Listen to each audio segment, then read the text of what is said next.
Assalamualaikum warahmatullahi wabarakatuh. Kami dari kelompok 10. Video kali ini kami akan mempresentasikan materi tentang hubungan serikat karyawan. Sebelumnya kami akan memperkenalkan diri terlebih dahulu.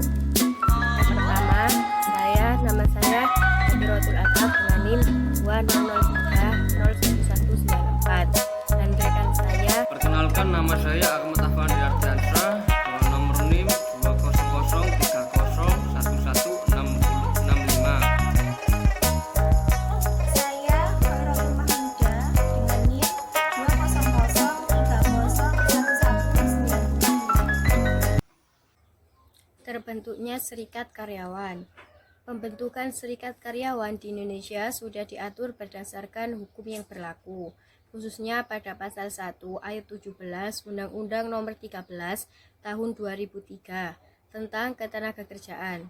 Dalam undang-undang tersebut menjelaskan bahwa serikat pekerja merupakan organisasi yang didirikan oleh pekerja dan untuk pekerja, baik dalam perusahaan maupun di luar perusahaan, serta memiliki sifat bebas, terbuka, mandiri, demokratis, dan bertanggung jawab demi kesejahteraan pekerja. Tujuan serikat pekerja yang pertama yaitu membela hak para pekerja, yang kedua memperbaiki aturan di perusahaan karyawan, dan ketiga yaitu menyampaikan aspirasi karyawan kepada perusahaan. Beberapa contoh serikat pekerja yang ada di Indonesia diantaranya 1. ILO atau International Labour Organization. 2. SPSI atau Serikat Pekerja Seluruh Indonesia. 3. KSPI atau Konfederasi Serikat Pekerja Indonesia. 4. PPMI atau Persatuan Pekerja Muslim Indonesia. 5. FSPS atau Federasi Serikat Pekerja Singapura Bangsa. 6. KASBI atau Kongres Aliansi Serikat Buruh Indonesia. Perundingan kolektif. Perundingan kolektif adalah suatu proses di mana perwakilan manajemen dan serikat pekerja yang bertemu untuk merundingkan suatu kesepakatan tenaga kerja. Beberapa faktor-faktor yang menjadi pengaruh dalam perundingan kolektif. Yang pertama, cakupan rundingan. Cakupan rundingan yaitu banyaknya buruh yang akan terkena hasil perundingan atau perjanjian kerja, seperti dalam suatu departemen, divisi, perusahaan atau keseluruhan karyawan dalam suatu industri. Yang kedua, tekanan-tekanan perundingan serikat karyawan. Selain penggunaan taktik tawar-menawar, ada 3 tipe tekanan yang lebih kuat yang kadang-kadang digunakan. Nomor 1 yaitu pemogokan, nomor 2 mencegah atau menghalangi karyawan-karyawan yang ingin masuk kerja sewaktu diadakan pemogokan, dan nomor 3 yaitu boikot. Yang ketiga yaitu peran pemerintah. Serikat karyawan dan buruh sering lebih mempersilahkan intervensi pemerintah untuk menyelesaikan berbagai masalah hubungan kerja mereka. Interferensi ini paling tidak dalam bentuk segala perundang-undangan dan peraturan di bidang perburuan. Yang terakhir yaitu kesediaan perusahaan. Kesediaan perusahaan untuk berunding secara terbuka dengan serikat karyawan ditentukan oleh kemampuan atau kekuatan perusahaan, filsafat kepemimpinan, gaya manajemen, dan kemungkinan menggunakan alat-alat pemaksaan seperti pemecatan, skorsing, demosi, dan sebagainya. Proses perundingan kolektif ada 3 tahap, yaitu yang tahap pertama tahap persiapan negosiasi, tahap kedua yaitu tahap keberhasilan perundingan tergantung pada kesiapan kedua belah pihak, dan yang ketiga yaitu kegiatan follow up, yaitu administrasi perjanjian kerja. Tipe-tipe serikat karyawan. 1. Keahlian serikat pekerja, yaitu serikat karyawan yang anggotanya terdiri dari para karyawan atau pekerja yang memiliki keterampilan yang sama, seperti tukang-tukang kayu, dan tukang batu.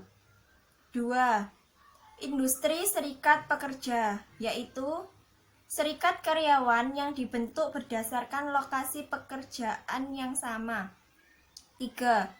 Campuran serikat pekerja, yaitu serikat karyawan yang mencakup para pekerja terampil, tidak terampil, dan setengah terampil dari suatu lokasi tertentu, tidak memperhatikan dari industri mana.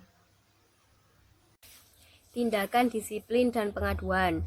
Disiplin karyawan dan prosedur menangani keluhan karyawan digunakan oleh organisasi untuk memecahkan masalah-masalah yang berkaitan dengan pelanggaran peraturan kerja organisasional atau masalah kerja yang buruk. Agar dapat berkompetisi secara efektif, organisasi harus mengambil langkah-langkah untuk menjamin bahwa mereka yang berkinerja bagus dimotivasi untuk tetap bertahan bekerja bersama organisasi. Asas penanganan pengaduan. Asas penanganan pengaduan yang pertama yaitu asas keprofesionalan, yakni pelaksana pelayanan harus memiliki kompetensi yang sesuai dengan bidang tugas. Asas yang kedua yaitu asas persamaan perlakuan, yakni setiap pelapor atau pengadu berhak mendapatkan pelayanan yang adil. Asas ketiga yaitu asas keterbukaan, yakni setiap pelapor atau pengadu dapat dengan mudah mengakses dan memperoleh informasi terkait pelayanan penanganan pengaduan. Asas yang keempat yaitu asas akuntabilitas, yakni proses penyelenggaraan pelayanan pengaduan harus dapat dipertanggungjawabkan sebagaimana ketentuan peraturan perundang-undangan. Dan asas yang terakhir yaitu asas kecepatan, kemudahan dan keterjangkauan, yakni pelayanan pengaduan diselenggarakan secara cepat, mudah, dan terjangkau. Prinsip penanganan pengaduan. 1.